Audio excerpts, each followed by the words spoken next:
Ce n'était pas le timing parfait, mais Yvan Attal était samedi 2 juin, l'invité de Catherine Salac-Danté au café, pour assurer la promotion de sa pièce L'Office. Problème, la veille, la Comédie des Champs-Élysées annonçait qu'elle avait dû suspendre de manière abrupte les représentations à la date du 30 mai 2018 du spectacle L'Office en raison d'un état de fatigue de monsieur Yvan Attal.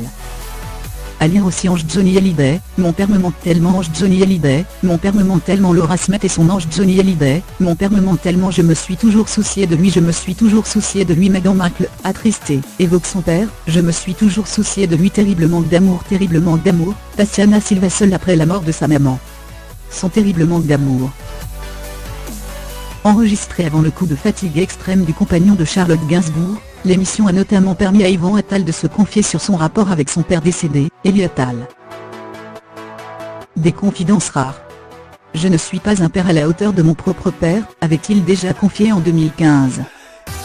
Cette fois, dos à Catherine Salac, il a répondu sans détourer avec émotion à la question de savoir ce qu'il aimerait que son père lui dise s'il était encore là. Que je me débrouille pas si mal sans lui, que je m'occupe bien de sa femme, qu'il est fier de moi tellement de choses. C'est quand même fou. Il me manque terriblement. Il m'arrive, alors que ça fait des années qu'il n'est plus là, de prendre mon téléphone pour appeler mon père, confie-t-il en toute humilité. Il poursuit, visiblement ému et cherchant ses mots, c'est quand même une chose inouïe. C'est la chose la plus concrète, la plus réelle et en même temps, la chose la plus incompréhensible, la mort de quelqu'un ça ne rentre pas.